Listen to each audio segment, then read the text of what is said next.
जय गुरुदेव।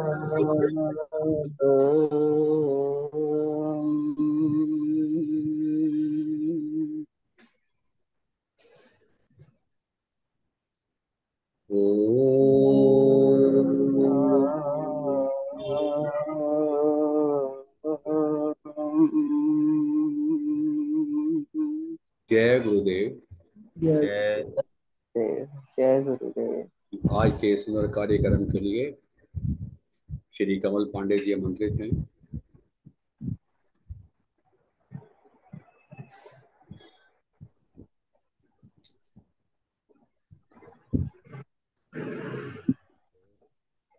कमल पांडे जी अभी थे, एक मिनट देखते हैं। हाँ जी, हाँ कमल पांडे जी।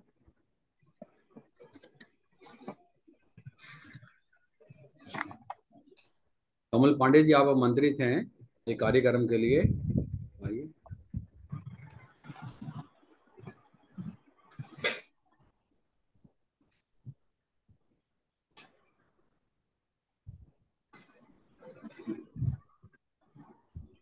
आपकी आवाज नहीं आ रही है।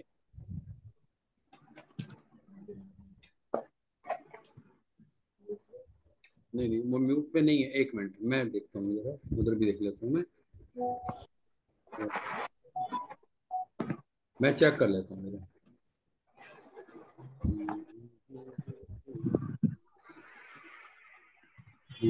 लगी तो नहीं है। हाँ जी, आप अनम्यूट हैं। हाँ जी अवधेश जी, मेरी आवाज आ रही है? यानी कमल पांडे जी, मेरी आवाज आ रही है आपको?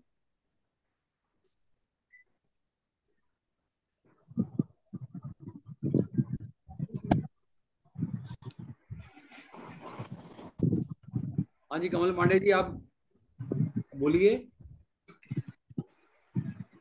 नहीं, आवाज नहीं आती, क्या बात है?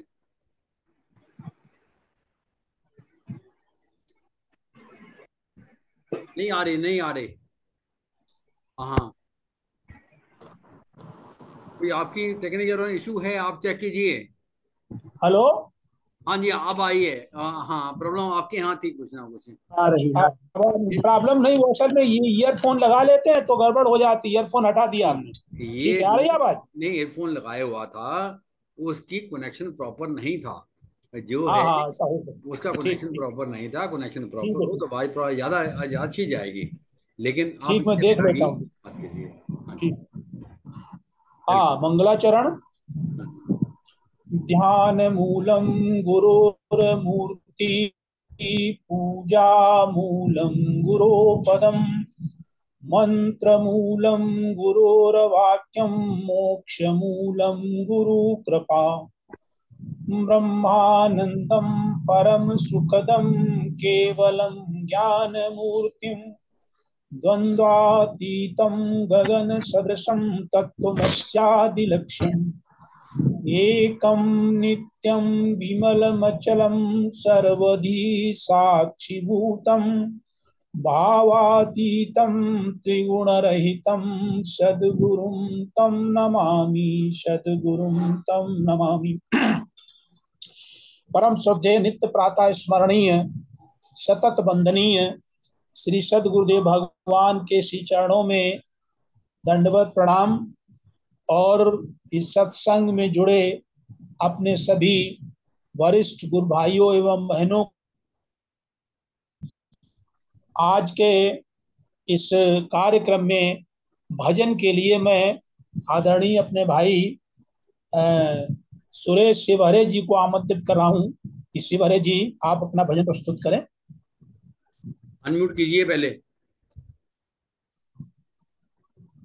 सुरेश शिवहरे जी, पहले अनम्यूट कीजिए।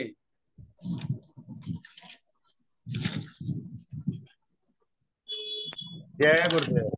जय गुरुदेव। राम ही के रूप को अनेक जन पुकार रहे, राम ही के रूप को अनेक जन पुकार रहे, मस्जिद यो मंदिर यो गिरजा मिटी रीति, राम ही के रूप को अनेक जन निहार रहे, दृगन हृदय बीच त्रिपुटी में हे रहे। राम के भाव को अनेक जन विचार रहे, वाणी ओवंता करण बीच में घेर गए। राम ही है सर्व ठौर, दूसरा न कोई और, निश्चय कर मानो कछु या में नहीं पीर, निश्चय कर मानो कछु या में नहीं पीर। जाकी जैसी भावना तैसी ताको लख पड़े, जभी हेरे तभी कभी नेक ना लगा मैं तेरे। अलख राम राम की ओ रही रहे एक बेर, तो राम हेरत है आरत जन बेर बेर। राम उनकी हो रही रहे आरत जन बेर बेर। आज सतगुरु द्वारे गजब हो गया, आज सतगुरु द्वारे गजब हो गया, आज सतगुरु द्वारे गजब हो गया, आज सतगुरु द्वारे गजब हो गया। अरे हम ब्रह्म जान के जगत खो गया, अहम ब्रह्म जान के जगत खो गया, भाई अहम ब्रह्म जान के जगत खो गया, आज सतगुरु द्वारे गजब हो गया। सतगुरु द्वारे बह ज्ञान गंगा, सतगुरु द्वारे बह ज्ञान गंगा, निर्मल मन जाको सो हुई जावे चंगा, निर्मल मन जाको सो हुई जावे चंगा। डुबकी लगाते सारा मल धो गया, आज हम ब्रह्म जान के जगत खो गया। डुबकी लगाते सारा मल धो गया, आज डुबकी लगाते सारा मल धो गया, आज हम ब्रह्म जान के जगत खो गया। सतगुरु द्वारे संतोष पालिया हमने, सतगुरु द्वारे संतोष पालिया, बहुत दुख गए मन के सुख कोश पालिया, बहुत दुख गए मन के सुख कोश पालिया। हृदय भूमि बीच प्रेम बीज बो दिया, आज हृदय भूमि बीच प्रेम बीज बो दिया। अरे हम ब्रह्म जान के जगत खो गया, आज हम ब्रह्म जान के जगत खो गया। सतगुरु द्वारे यह फैसला हुआ, भाई सतगुरु द्वारे यह फैसला हुआ, सब कुछ तो ये मैं ही हूँ ये जग है अन हुआ, अरे सब कुछ तो मैं ही हूँ ये जग है अन हुआ। जानता हूँ सबको जहाँ आज हो गया, अरे जानता हूँ सबको जहाँ आज हो गया, आज हम ब्रह्म जान के जगत खो गया, आज हम ब्रह्म जान के जगत खो गया। सतगुरु द्वारे बिछी शांति सैया, सतगुरु द्वारे बिछी शांति सैया, मिलता विश्राम जहाँ को ना जगैया हो, मिलता विश्राम जहाँ को ना जगैया, मिलता विश्राम जहाँ को ना जगैया। ब्रह्मानंद पाकी थका मन सो गया, आज ब्रह्मानंद पाकी थका मन सो गया। भैया अहम ब्रह्म जान के जगते खो गया, प्यारे अहम ब्रह्म जान के जगते खो गया। सतगुरु द्वारे गजब हो गया, आज यहाँ ब्रह्म जान के जगत खो गया, आज यहाँ ब्रह्म जान के जगत खो गया। जय गुरुदेव। जय गुरुदेव, जय गुरुदेव। आवाज आ रही है? हाँ आ रही। ठीक। हाँ, तो हमारे सुरेश जी ने बहुत सुंदर भजन गाया और दो भजनों को एक में मिला दिया। एक तरफ तो राम की छवि का वर्णन किया और दूसरी तरफ सदगुरु का चित्र खींचा। राम के रूप को अनेक जन निहार रहे, राम के भाव को अनेक जन विचार रहे। राम ही है सर्व ठोर, दूसरा न कोई और, जाकी ऐसी भावना था को तैसो लगी लखी पढ़ है।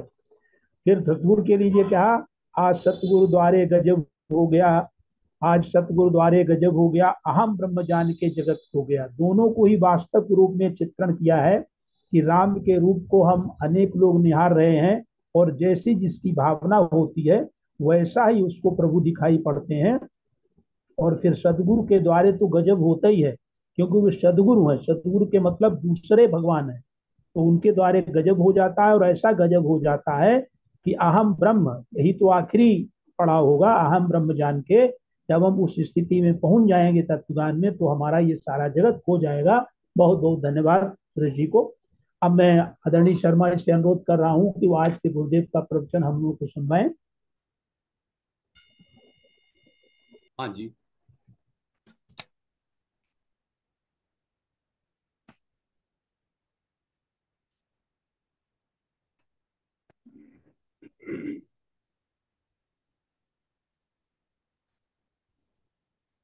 आज हम सतगुरु भगवान की अमृतमय वाणी में श्रवण करने जा रहे हैं।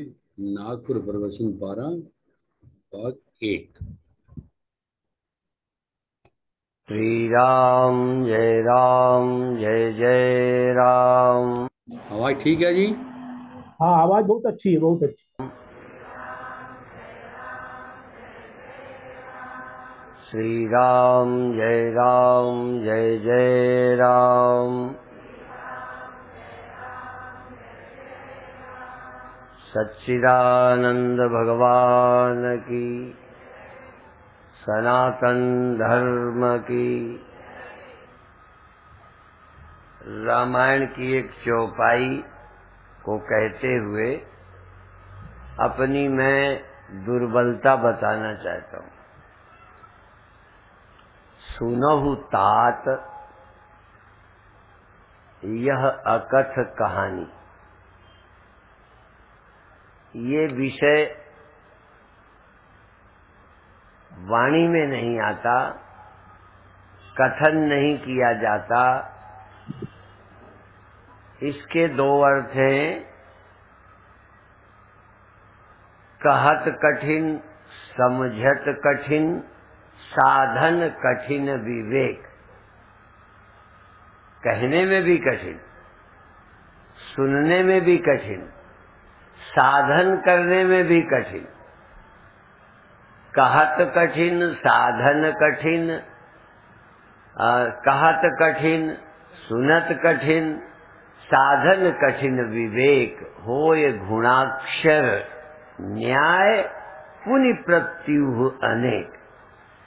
गुणाक्षर लकड़ी में जो घुन लगता है, कभी उसमें गांठें पड़ जाती तो वो नहीं जा पाता। पर घुन चलते चलते कोई अक्षर बन जाए, इसको बोलते हैं गुणाक्षर न्याय। बना नहीं पाता, बन जाता है।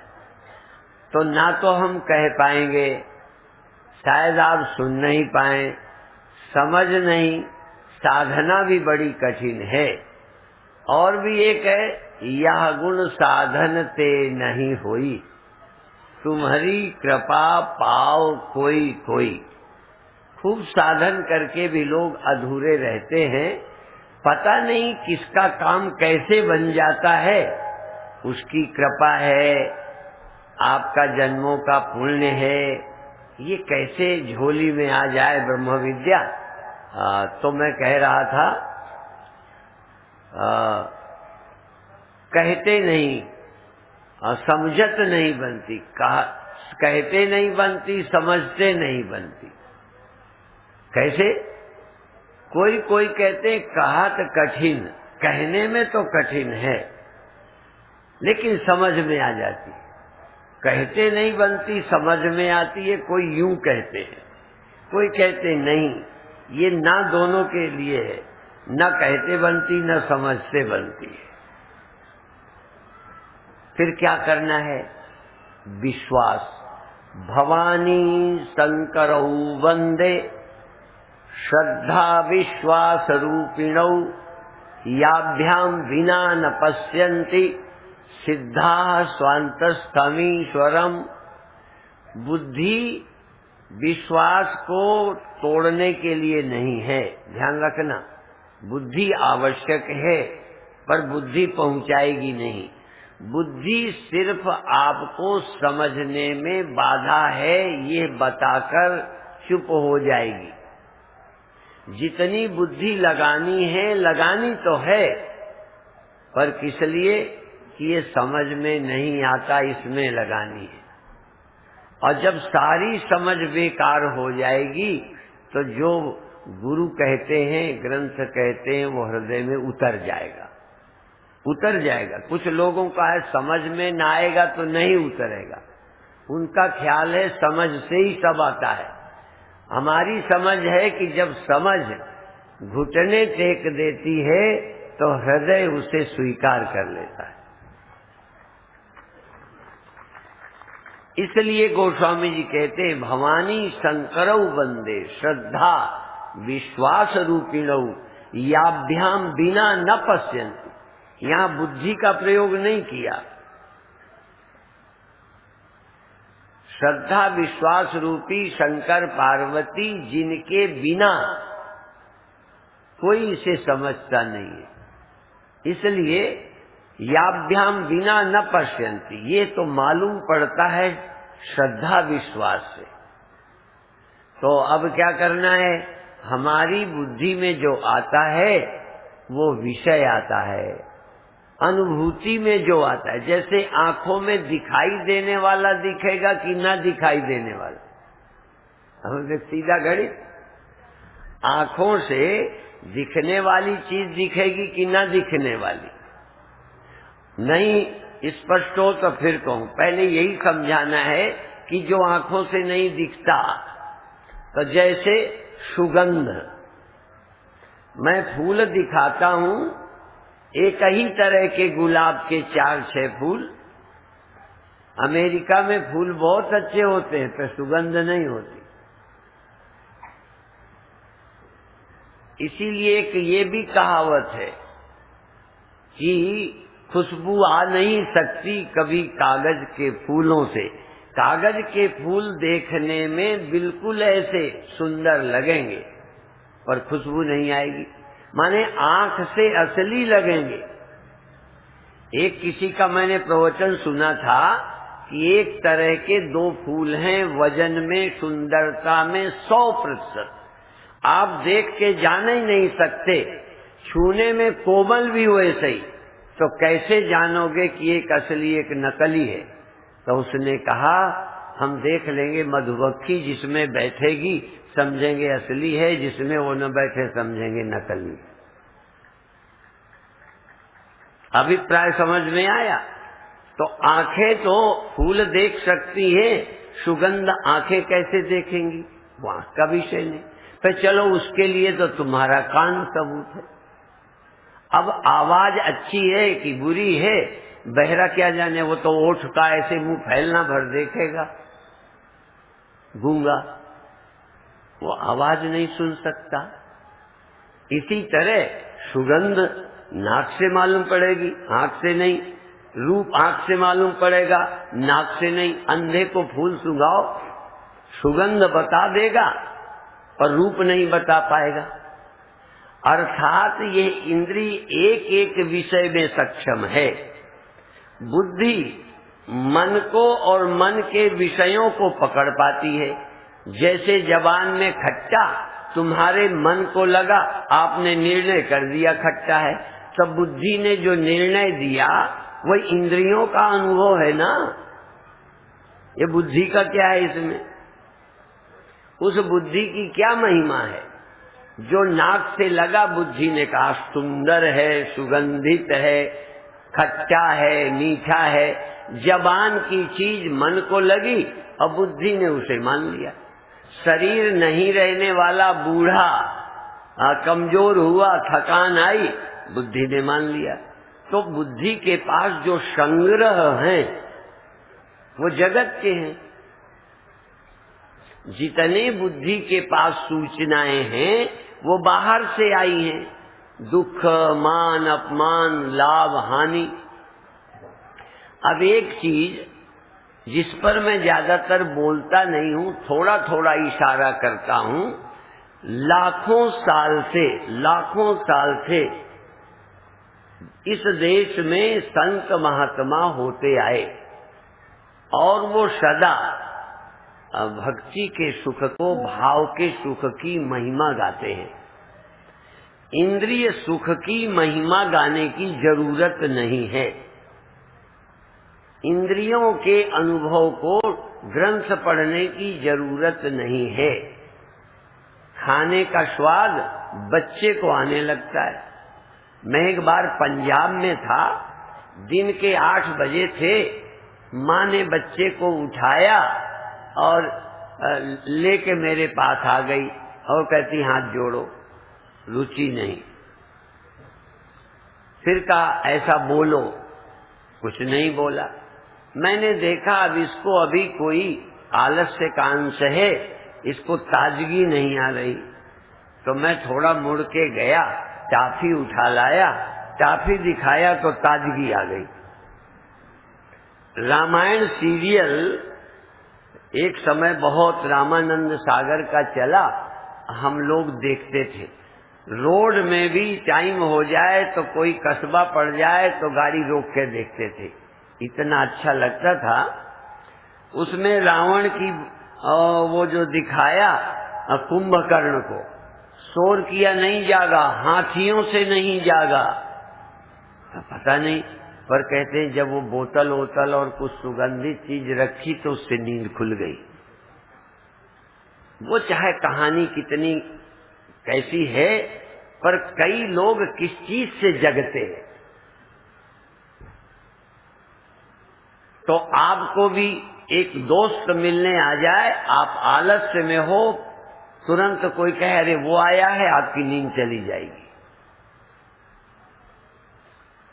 मैं आज भक्ति के लिए छोटा सा सूत्र कहना चाहता हूं। जो भगवान की चर्चा सुनते नींद जिसकी चली जाए,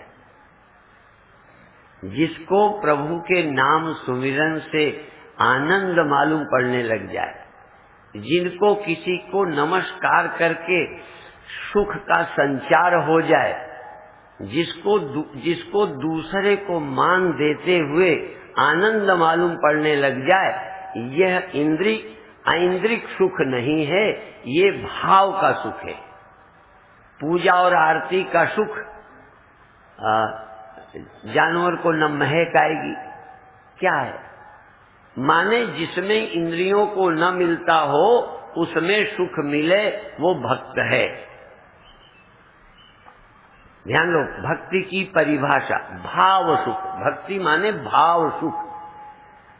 जैसे राष्ट्र के लिए किसी ने कहा जो भरा नहीं है भावों से, बहती जिसमें रसधार नहीं, वो हृदय नहीं है, पत्थर है जिसको स्वदेश का प्यार नहीं।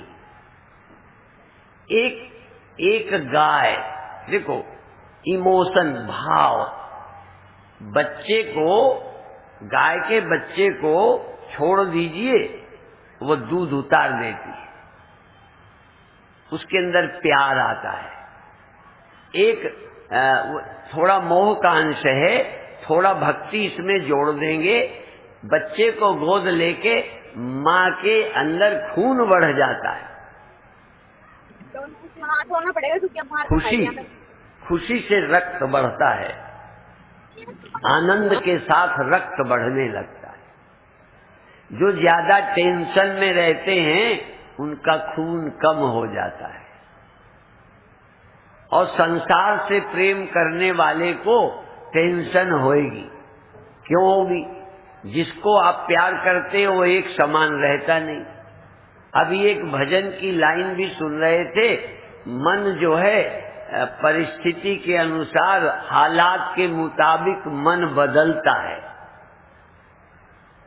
लेकिन हमको गुरुदेव डंडे से मारते थे, प्रेम नहीं घटा। दर्द अच्छा नहीं लगा, डंडा अच्छा नहीं लगा, लेकिन वो इतने अच्छे लगते थे, उन पर कोई शक नहीं था। उनके डांट में भी हमें अच्छा लगता था। हमको एक प्यार तो वो ऊपर से कभी करते दिखते ही नहीं, हम लोग उनके प्यार को तरसते थे। ज्यादा प्यार करने वाले का कभी कभी प्यार मालूम नहीं पड़ता, रोज मिलता रहता है। कभी उसका अभाव हो तो ज्यादा मालूम पड़ता है। तो गुरुदेव एक बार कहते, ए परमा, स्वामी नहीं, आनंद भी नहीं, ए परमा, इतना कहें तो ऐसा लगता था स्वर्ग मिल गया।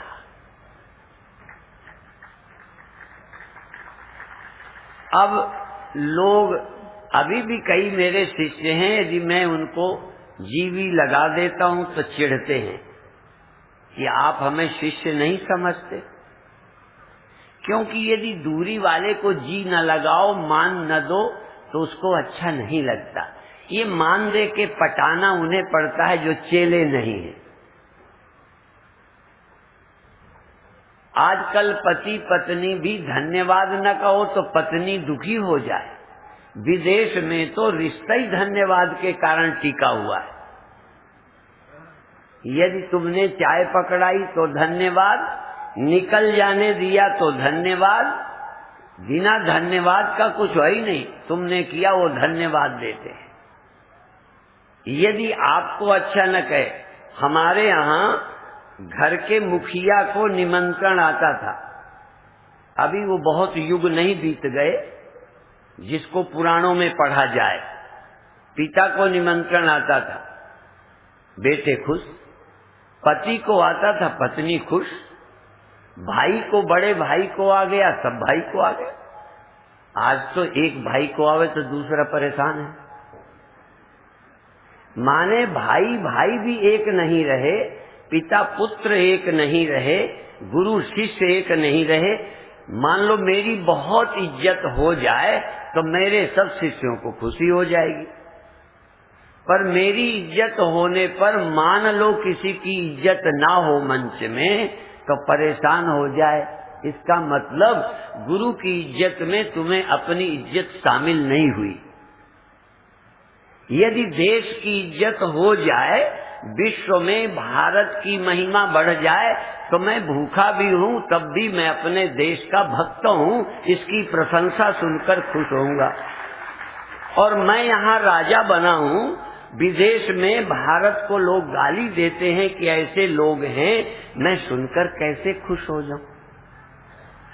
भारत की प्रशंसा मुझे अपनी प्रशंसा लगनी चाहिए। धर्म साधु की प्रशंसा, जिस दिन कोई साधु को देश के लोग, चैनल वाले साधु को अच्छा कह दें, उस दिन मुझे बहुत खुशी होगी। तो चैनल वाले तो साधु की बुराई दिन भर दिखाते हैं, अच्छाई एको घंटे नहीं दिखाते।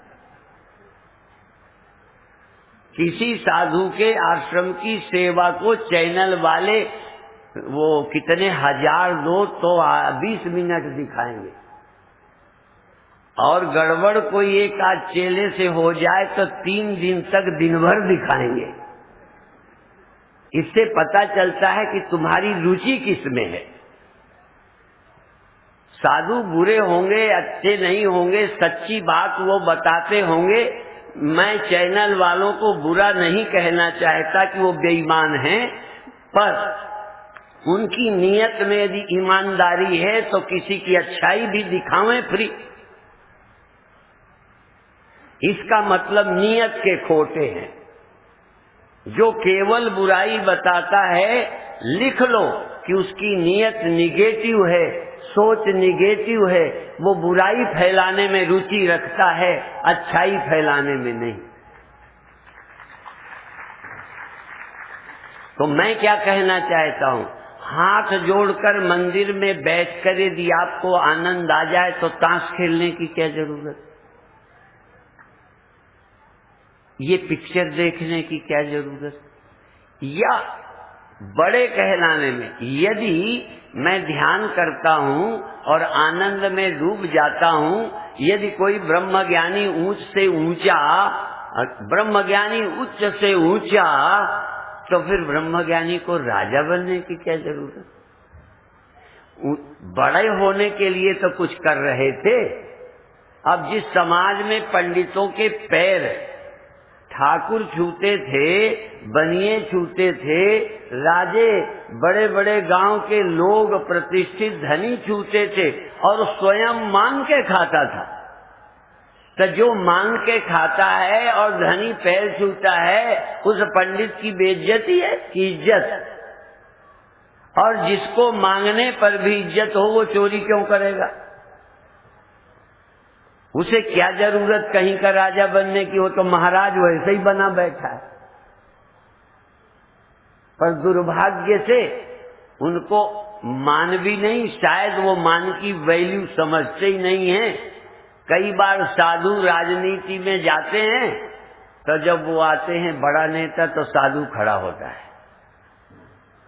बुरा नहीं माने, खड़ा होना अपमान नहीं है, हम तो चरणों में सिर रख सकते हैं, लेकिन किस लिए रखा, कुर्सी के लिए। हम उसको माला पहना सकते हैं, उसके चरण छू सकते हैं, उसको तिलक कर सकते हैं कि जाओ देश का काम करो। मैं कहना क्या चाहता हूं, यदि भक्ति का आनंद तुम्हें मिले तो काम सुख अपने आप कम हो जाएगा। जहां राम तहां काम नहीं, जहां काम नहीं राम। यदि आपको भक्ति से, प्रार्थना से, आरती से नहीं मिलता, ये बात मुझे मालूम है। जिस दिन हजारों सालों से गुरुओं का परिश्रम भक्ति से सुख मिलने लग जाए, थोड़ा बहुत आपको मिलता है तो काम छोड़े यहां बैठी हो। नहीं तो अभी बात सुन रहे थे, किसी ने इधर ताली बजाई, थोड़ा सुनाने में आधा सुन पाए थे, आधा नहीं। निरंजन ज्योति ने ये कहा था कि किसी का प्रवचन आ रहा है तो माताओं ने ताली बजानी कि बहुत अच्छी बात कही, पर इन्होंने तो ये कही थी कि बच्चे ऋतंभरा का प्रवचन या भगवान की कथा के चैनल को बंद करके वो निकाल लेते हैं, और नाच तमाशा होता और कोई भक्ति का चैनल निकाल कर देखता, उसमें सुख मिलता। हो सकता है शर्म के कारण मैं भी बैठा होता और गंगा वाला देख के आनंद लेता होता, इतने में हमारे पेठे जी आ जाते तो हम बटन दबा देते कि पेठे क्या कहेंगे। आप जानते हो, शर्म बस बुराई छोड़ते हो, बुराई में रस है, और शर्म बस नाक बचाने के लिए मंदिर जाते हो, मंदिर में रस नहीं रहा। जिस दिन मंदिर में रस आ जाएगा उस दिन कुर्सी का रस चला जाएगा। रस आना चाहिए। रामचरित जे सुनत अघाही, रस विशेष जाना तिन नाही। जिनको कथा का रस दिल न भरे और सुने और सुने और भजन और पूजा और आरती। पर एक बात और समझ लो, साथ में मैं दोहरा देता हूं, चूंकि मैं एक तरफा नहीं सोचता। एक गरीब आदमी है, भजन में उसका मन लगता है, भजन छोड़ने को मन नहीं करता, लेकिन ठंडी में बच्चे को कपड़े नहीं है, पेट की रोटी नहीं है। तो गांधी जी कहते थे, मैं भूखे के सामने भगवान की चर्चा कैसे करूं, उसका एक भगवान रोटी भी है, पहले वो भी चाहिए। आनंद के लिए रोटी नहीं, आनंद के लिए धन नहीं। धन तो आवश्यकता की पूर्ति के लिए हो, आनंद मुझे फ्री का हो, आनंद के लिए मुझे रुपए न फेंकने पड़े। और मैं बताता हूं, तुम्हारे चरणों में मैं सिर रखने को तैयार हूं, जो आनंद के लिए पैसा नहीं बहाते। आनंद के लिए ब्याह शादी में कितना लुटाते हो बड़ा कहलाने के लिए।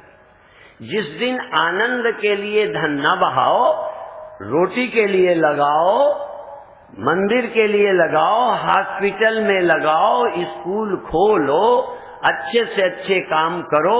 अभी सूचना मंत्री बोल भी रहे थे कि कमाई का कहां लगा रहे हो, आपकी कमाई मनोरंजन में लगाई। मन को यदि आनंद आपको भजन में मिल जाता है तो पैसा तुम्हारा बहुत बचेगा, जवानी बचेगी। जवानी नालियों में बह रही है, गंदी नालियों में। आपका आनंद जहां मिलता है वहां ऊर्जा जा रही है, आपका आनंद जहां है वहां आंखें जा रही हैं। आपको जहां आनंद है उसमें सब लगाया जा रहा है। चुनाव में रात दिन एक कर देते हो, मुझे बुराई नहीं, मैं तो चाहता हूं तुम विजयी हो, तुम चुनाव लड़ो, पर मेरी भावना समझो किस लिए लड़ते हो। बड़े हो जाओगे, आनंद मिलेगा। क्या बड़े होने का सुख भगवान के भगत होने पे नहीं? क्या आपको आनंद भजन का नहीं मिलता? इसलिए आनंद के लिए जो रात दिन मारे मारे फिरते हैं, चाहे वो कितने अच्छे हों, मेरी दृष्टि से निकम्मे हैं। जिस दिन रात दिन एक करो, चुनाव जीतो, पर जरा भी तुम्हें आनंद की कमी न हो, बड़प्पन की कमी न हो, बल्कि तुम बदनाम हो जाओ, तुम्हारी निंदा भी हो जाए, मैं भी निंदा करूं, पर यदि जीत कर राष्ट्र को अच्छा बनाना चाहते हो तो बधाई के पात्र हो। पर तुम अपने दिल से कहो, ये मत समझना दिल को कोई देखता नहीं है। भगवान तो देखते हैं, थोड़ा बहुत दिल देखना हमें भी आ गया है। हमारा काम ही है दिल देखना। हम चेलों का दिल देखें, तुम्हारा दिल देखें, नेताओं का दिल देखते हैं। और जो भगवान को पा जाता है उसे सब कुछ दिखाई देने लगता है। इसलिए तुमसे कहते हैं लड़के पैदा करो। गुरु गोविंद सिंह जी के 2 बच्चे युद्ध में मारे गए और 2 बच्चे दीवालों में चुने गए। गुरु गोविंद सिंह जी से कहा गया, लोग समझते होंगे कैसे बिना मतलब बच्चे गंवा रहे। कहते हैं इन पुत्रों के कारण है, इतने जो लोग बचे, इन पुत्रों के कारण है, बार दिए सुत 4 मरे तो क्या हुआ, जीवित कई हजार। कई को बचाने का मुझे आनंद है, 4 गंवाने का दुख नहीं, लाखों के बचाने का आनंद है। यह है सोचने का नजरिया। इसलिए आपसे हमारा, तू क्या ये बच्चे बचाओगे, वैसे ही मर जाएंगे।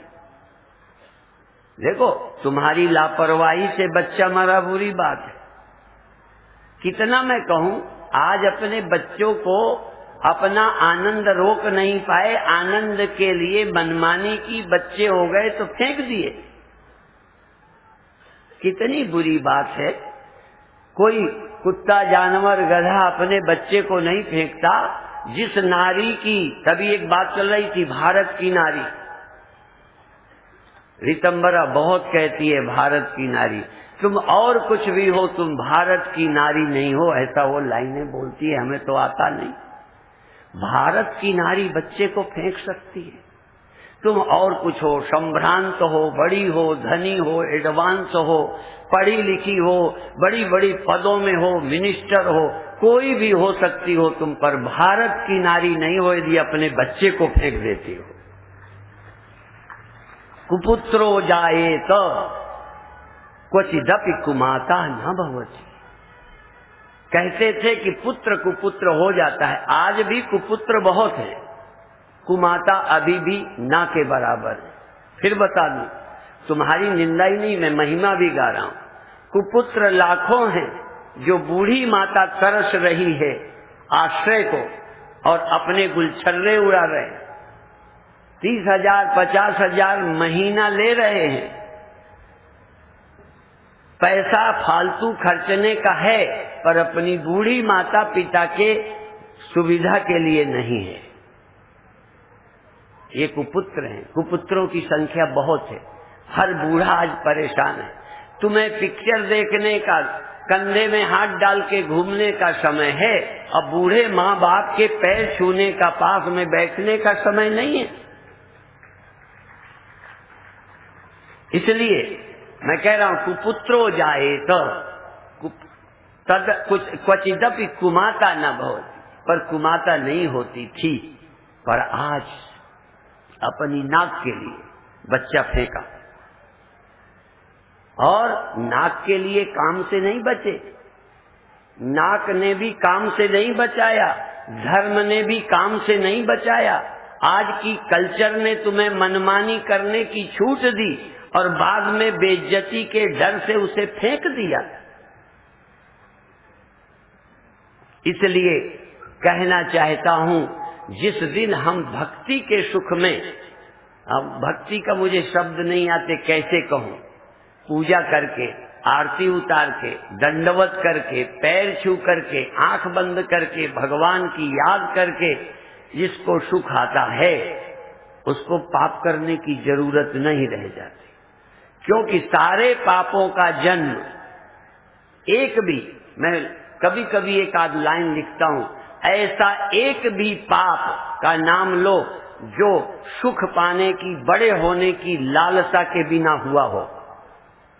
एक भी पाप का नाम ले लो, सुख पाने की लालसा में पाप होते हैं, बड़े कहलाने के लिए, पदों में जाने के लिए देश को नुकसान पहुंचाया जाता है।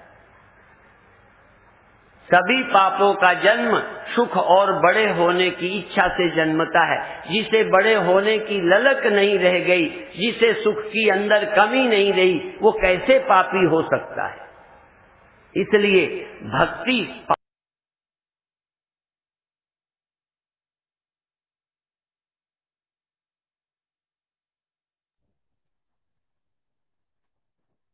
जय गुरुदेव। जय गुरुदेव, जय गुरुदेव। आज के प्रवचन में गुरुदेव ने विशेष रूप से हम लोगों को ये समझाया है कि सुनो ताती अखत कहानी, यानी कहत कठिन समझत कठिन साधन कठिन विवेक।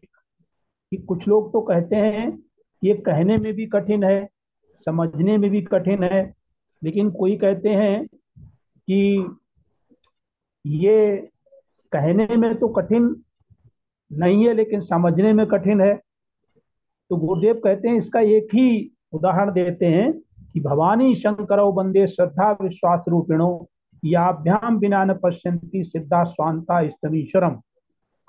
ये पता नहीं गुरु कृपा से ये हमको प्राप्त हो जाएगी। फिर कहते हैं गुरुदेव कि ये समझ में नहीं आता, तो जब सारी समझ बेकार हो जाएगी तब जो गुरु और ग्रंथ कहते हैं वो हृदय में उतर जाएगा। यानी बुद्धि हमें वहां तक पहुंचाएगी नहीं, बुद्धि केवल समझने में बाधा है, ये बात कह के चुप हो जाएगी। ये बहुत मार्के की बात है। हम लोगों को इस बात पे विशेष गौर करना है कि बुद्धि आवश्यक तो है, लेकिन बुद्धि वहां तक पहुंचाएगी नहीं। जैसे एक लंबा विषय हो जाएगा कि बुद्धि सारथी बताई गई, तो सारथी जो रथी आत्मा बताई गई, तो सारथी तो महल तक तो पहुंचा देगा, लेकिन सारथी महल के अंदर जहां राजा बैठा हुआ है वहां आत्मा है नहीं, वहां पर केवल आत्मा ही उस परमात्मा तत्व तक जाएगी। इन्हीं शब्दों के साथ समय को देखते हुए मैं आज के अभिव्यक्ति के लिए अपने वरिष्ठ गुरु भाई सतीश बेरी जी को आमंत्रित कर रहा हूं। भाई सतीश बेरी जी आज अपनी अभिव्यक्ति दें। सतीश बेरी जी। एक मिनट। हाँ देखो। हाँ जी, सतीश बेरी जी अनम्यूट हाँ कीजिए। जी, मेरी आवाज आ रही है? हाँ जी, आ रही है जी। परम पूजनीय प्रातः स्मरणीय श्रोत्रिय ब्रह्मनिष्ठ सदगुरुदेव भगवान के चरणों में कोटि कोटि प्रणाम। मंच पर उपस्थित मेरे सभी गुरु बहन भाइयों को मेरा सादर नमन और अभिनंदन। आज के प्रवचन की अभिव्यक्ति में पेश कर रहा हूँ, गुरु भगवान के चरणों में समर्पित। गुरु भगवान अपना प्रवचन इस प्रकार शुरू करते हैं, श्रद्धा और विश्वास के ऊपर। भक्ति, श्रद्धा और विश्वास के ऊपर रामायण की एक, गुरु भगवान कहते हैं कि रामायण की एक चौपाई को कहते हुए अपनी मैं दुर्बलता बताना चाहता हूँ। सुनहु तात यह अकथ कहानी, यह विश्व वाणी में नहीं आता, कथन नहीं किया जाता। इसके दो अर्थ हैं, कहत कठिन, समुझित कठिन, साधन कठिन विवेक।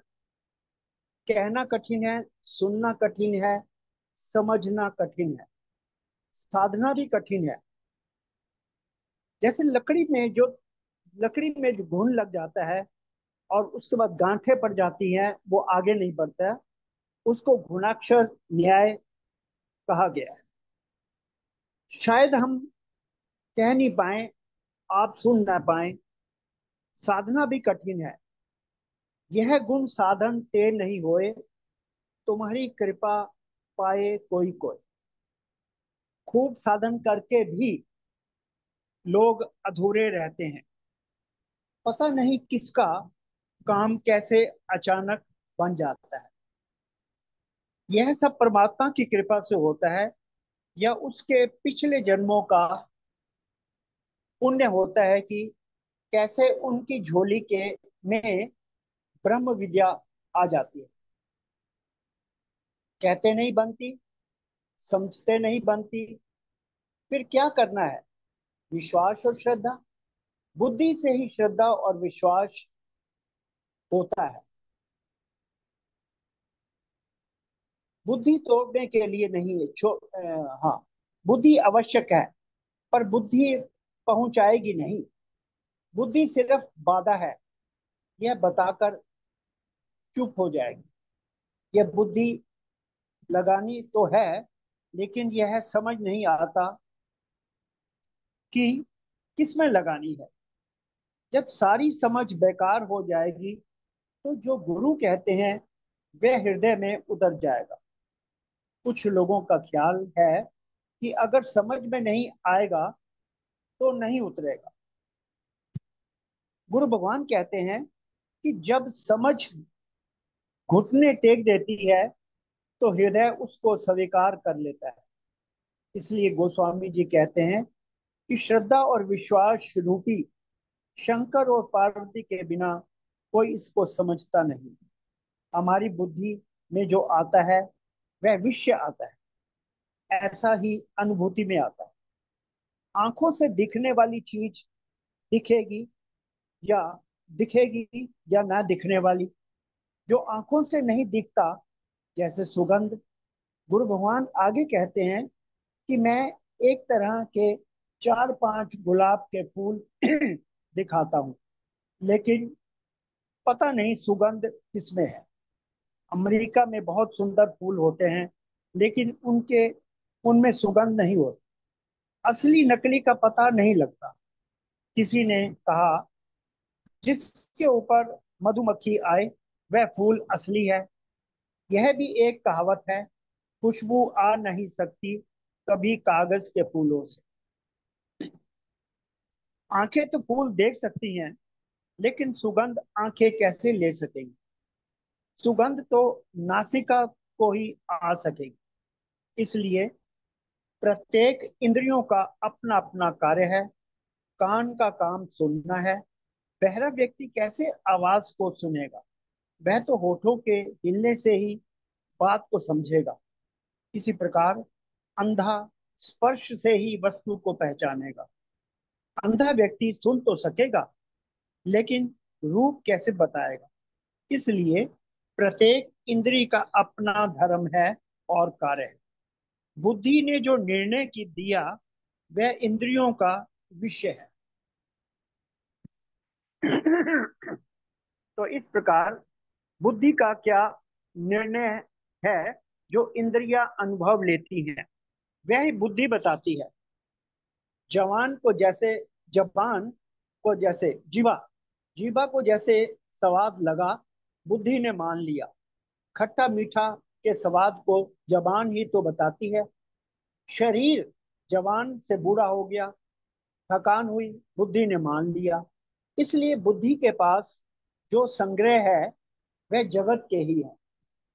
बुद्धि के पास जो सूचनाएं आई हैं, जैसे मान अपमान, लाभ हानि, यश अपयश, ये सब जगत से ही है। गुरु भगवान आगे कहते हैं कि लाखों वर्षों से इस देश में साधु महात्मा आए। वे सदा से भक्ति के सुख और भाव के सुख की महिमा गाते आए हैं। इंद्रियां सुख गाने की उनको कभी जरूरत नहीं पड़ी। इंद्रियां सुख को ग्रंथ पढ़ने की जरूरत नहीं है। खाने का स्वाद बच्चे को आने लगता है। गुरु भगवान बताते हैं कि एक बार मैं पंजाब में था। एक माता जिसके घर में ठहरा हुआ था, 8 बजे अपने बच्चे को उठाकर मेरे पास लाई और कहा कि गुरु जी के पैरों को हाथ लगाओ, नमस्कार करो। बच्चे ने ऐसा नहीं किया क्योंकि उसकी रुचि नहीं थी। मैंने देखा उसको आलस था, ताजगी नहीं थी उसमें। मैं अंदर गया, टॉफी लेकर आया, उस बच्चे को दी। वह खुश हो गया, ताजगी आ गई और मेरे पैरों को हाथ लगाकर भाग गया। गुरु भगवान आगे कहते हैं कि रामायण सीरियल आता था, रामानंद सागर। चलते चलते जब कोई गांव आ जाता था तो हम रुक कर रामायण देखते थे। रावण के भाई कुंभकर्ण जब सोया होता था, कई कई हाथियों की चिंगार करवाते, नगाड़े बजवाते, लेकिन उसकी नींद नहीं खुलती थी। लेकिन जब उसके पास शराब के मटके रखते थे तो उनकी खुशबू से उसकी नींद खुल जाती थी। आप भी कभी नींद में हो, आपका कोई मित्र मिलने आ जाए तो आप भी हड़बड़ा कर उठ जाओगे, जाग जाओगे, नींद चली जाएगी। गुरु भगवान आगे भक्ति का सूत्र बताते हैं कि भगवान की चर्चा सुनते ही जिसकी नींद चली जाए, जिनको प्रभु नाम सुनकर आनंद और सुख का संचार हो जाए, किसी को मान देकर सुख मिलने लगे, यह इंद्रियां सुख नहीं है, यह भाव का सुख। जिसको इंद्रियों के सुख के अलावा भाव का सुख मिले वह भक्त है। भक्ति के परिभाषा भाव सुख है। जैसे राष्ट्र सुख के लिए किसी ने कहा, जो जो भरा नहीं है भावों से, बहती जिसमें रस धार नहीं, वह हृदय नहीं, वह पत्थर है जिसमें स्वदेश का प्यार नहीं। जैसे गाय के बच्चे को छोड़ दें तो वह दूध उतार देती है, उसमें प्यार आ जाता है, मोह आ जाता है, थोड़ा इसमें भक्ति जोड़ देंगे। जैसे बच्चे को गोद में लेकर माँ का खून बढ़ जाता है, खुशी और आनंद के साथ रक्त बढ़ता है। जो ज्यादा टेंशन में रहते हैं उनका खून कम हो जाता है। संसार से प्रेम करने वाले को टेंशन होनी ही क्योंकि जिसको तुम प्यार करते हो वह तुम्हें धोखा देगा ही, क्योंकि जैसा वह पहले तुम्हें लगता था, परिस्थितिवश वह बदल जाता है। परिस्थितिवश मन बदल जाता है। गुरु भगवान आगे बताते हैं कि दादा गुरु हमें डंडे से कभी कभी मार भी देते थे, लेकिन उनके प्रति हमारा प्रेम घटता नहीं था। और जब वे ए परमा कहकर पुकारते थे तो ऐसा लगता था कि हमें स्वर्ग की प्राप्ति हो गई है। परमानंद कहकर तो पुकारते ही नहीं थे। उनके चेहरे पर कभी हंसी नहीं देखी थी, लेकिन दिल से हमें वे बहुत चाहते थे। उनकी डांट में भी हमें अच्छा लगता था। हम उनके प्यार को तरसते थे, लेकिन कभी दर्शाते नहीं थे। मेरे शिष्यों को भी अगर मैं जी कहकर बुलाता हूँ तो उनको अच्छा नहीं लगता और कहते हैं कि आप हमें अपना शिष्य नहीं समझते। मान देकर पटाना उनको पड़ता है जो चेले नहीं। आजकल पति पत्नी भी एक दूसरे को धन्यवाद न कहें तो उनको अच्छा नहीं लगता। विदेशों में तो यह रिवाज सा है, हर काम के लिए धन्यवाद कहकर पुकारते हैं। इस पर ही उनका रिश्ता कायम रहता है। घर में अगर घर के मुखिया को कहीं से निमंत्रण आ जाए तो सबके लिए निमंत्रण होता था, लेकिन आजकल एक भाई को निमंत्रण मिले तो दूसरा भाई कहेगा कि निमंत्रण तो बड़े भाई को आया है, मैं क्यों जाऊं। पिता पुत्र एक नहीं रहे, भाई भाई एक नहीं रहे, पति पत्नी एक नहीं रहे, गुरु शिष्य एक नहीं रहे। भाव मान लो मेरी इज्जत हो जाए तो मेरे शिष्यों को खुशी होगी। अगर मंच पर मेरी इज्जत हो जाए, मेरे शिष्य की इज्जत ना हो, शिष्य को खुश होना चाहिए कि मेरे गुरु की इज्जत हुई है। यदि विदेश में मेरे देश की प्रशंसा हुई तो मुझे, मैं अपने देश का राजा होकर अगर दूसरे देश में हमारे देश की निंदा हो रही है तो मैं कैसे खुश रहूंगा। भारत की प्रशंसा मुझे अपनी प्रशंसा लगनी चाहिए। जिस दिन मेरे देश के साधु को चैनल वाले अच्छा कह दें तो मुझे बहुत खुशी होगी, लेकिन चैनल वाले तो साधु की बुराई दिन भर दिखाते हैं। किसी आश्रम की सेवा को चैनल वाले पैसे लेकर दिखाते हैं। अगर किसी चेले से गड़बड़ हो जाए तो तीन तीन दिन तक बार बार उसको दिखाएंगे। चैनल वाले पैसे लेकर किसी आश्रम की अच्छाई तो दिखाते हैं, लेकिन बिना पैसे लेकर भी दिखाएं तो, लेकिन बुराई दिखाने के लिए बार बार ऐसा करते हैं। उनकी नीयत खराब होती है। बुराई फैलाने में रुचि रखते हैं, अच्छाई फैलाने में नहीं। गुरु भगवान आगे कहते हैं कि अगर मंदिर में हाथ जोड़कर तुम्हें आनंद आए तो ताश खेल में क्यों अपना समय बर्बाद करो।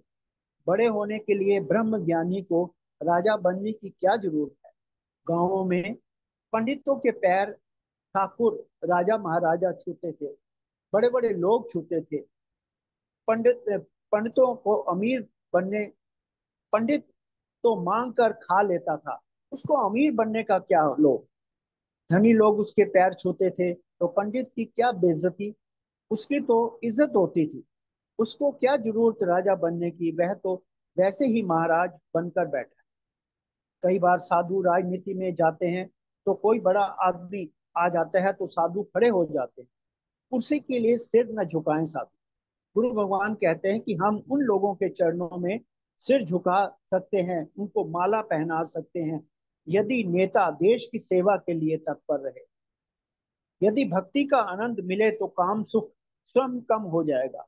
जहाँ राम वहाँ काम नहीं, जहाँ काम नहीं वहाँ राम। लेकिन जगत में रहकर, विषय वासनाओं में रहकर आपको भक्ति भाव का सुख नहीं मिलता। गुरु भगवान आगे बताते हैं कि आजकल बच्चे यदि माँ बाप कोई धार्मिक चैनल देख रहे होते हैं तो बच्चे मोबाइल पर दूसरा चैनल लगा लेते हैं। भक्ति भाव चैनल से उनको क्या लेना दे। बड़े बड़े भी शर्म वश नाक बचाने के लिए मंदिर में जाते हैं। मंदिर में भी बैठकर तुम्हें भक्ति भाव का रस नहीं मिलता, दिखावा ही करते हो। जिस दिन भक्ति रस मिल जाएगा, कुर्सी का रस चला जाएगा। जिनको राम कथा में रस आना शुरू हो जाता है, उसको और किसी रस की कोई आवश्यकता नहीं होती। एक गरीब आदमी है, भजन में उसका मन लगता है, लेकिन अपने बच्चे का भी उसको ख्याल आ जाता है कि वह भूखा है, सर्दी में कम कमा रहा है, तो पहले वह अपने बच्चे की भूख को और उसको वस्त्र दिलाने के लिए देखेगा, क्योंकि भूखे पेट न भजन गोपाल। गांधी जी कहते थे कि मैं भूखे के सामने भगवान की चर्चा कैसे करूं, क्योंकि भूख के आगे भगवान की चर्चा बेकार है। आनंद के लिए पैसा बेकार ना करें। धन आवश्यकता की पूर्ति के लिए हो, आनंद के लिए शादी ब्याह में कितना पैसा बर्बाद करते हो, नाक ऊंचा करने के लिए इतना पैसा बर्बाद करते हो। यदि आनंद आपको भजन में मिल जाता है तो पैसा तुम्हारा बहुत बचेगा, जवानी बचेगी। आनंद के लिए जवानी नालियों में बहा रहे हो, गंदी नालियों। आपका आनंद जहां है वहां ऊर्जा जा रही है। आनंद के लिए चुनाव में रात दिन एक कर रहे हो। मैं तो चाहता हूं तुम चुनाव लड़ो। किस लिए? बड़े होने के लिए। चुनाव जीतकर देश की सेवा करो। जो भगवान को पा जाता है उसे सब कुछ दिखाई देने लग जाता है। गुरु गोविंद जी ने गुरु गोविंद सिंह जी ने देश के लिए अपने चार चार बेटे कुर्बान कर दिए। दो बेटे तो लड़ते लड़ते कुर्बान हो गए, दो बेटों को दीवार में मुसलमानों ने चुना दिया। चार बेटों के लिए हजारों बच्चे कुर्बान कर दिए। गुरु गोविंद सिंह जी ने कहा कि चार तो मैंने बच्चे कुर्बान की है, लेकिन हजारों बच्चे मैंने बचा लिए। यह है सोचने का नजरिया। तुम अपने बच्चों को क्या बचाओगे? ये तो मरेंगे ही। अपने आनंद के लिए मनमानी की बच्चे हुए तो बच्चों को अपनी शर्म के लिए कई माताएं फेंक जाती हैं। ये माताएं स्त्री जाति पर कलंक होती हैं। भारत की नारी क्या बच्चे को फेंक जाती है क्या? जानवर भी अपने बच्चे को नहीं फेंकते। पुत्र कुपुत्र हो जाता है, माता कुमाता नहीं होती। आजकल कुपुत्र अपने बूढ़े माँ बाप को आश्रम में छोड़कर आ जाते हैं। घर में सारी सुविधाएं होने पर भी माँ बाप को अपने साथ नहीं रख सकते। भगवान के नाम से जिसको सुख मिलता है वह पाप नहीं कर सकता। सुख पाने की लालसा में ही मनुष्य पाप कर्म करता है। भगवान की भक्ति के द्वारा ही सच्चा सुख प्राप्त होता है। इसलिए सत्य भगवान की भक्ति में मन लगाओ, अपनी आत्मा को पहचानो और सत्य की प्राप्ति। इसी के साथ मैं अपने वचनों को विश्राम देता हूँ। सद्गुरुदेव भगवान की जय। जय। बहुत सुंदर अभिव्यक्ति दी हमारे बड़े भाई सतीश बेरी जी ने, और बहुत सभी पॉइंटों को आप लोगों को समझाया। बहुत बहुत धन्यवाद बेरी जी। अब समय की सीमा को देखते हुए बहन राज को आमंत्रित कर रहा हूँ। जब कुछ कहने का समय नहीं है तो बहन आप समापन करें। बहन राज।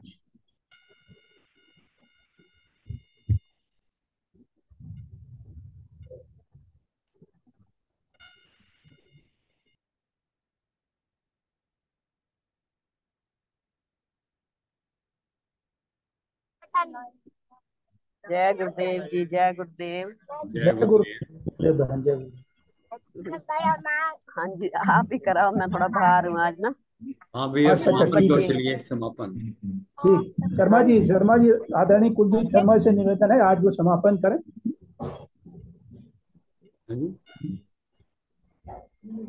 हाँ जी राज जी। राज जी बाहर हैं।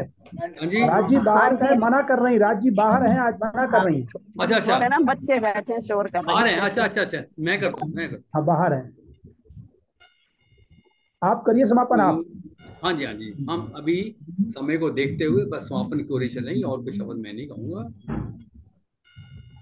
गुरुर ब्रह्मा गुरुर्विष्णु गुरुर्देवो महेश्वरा, गुरु साक्षात् परब्रह्म तस्मै श्री गुरुवे नमः।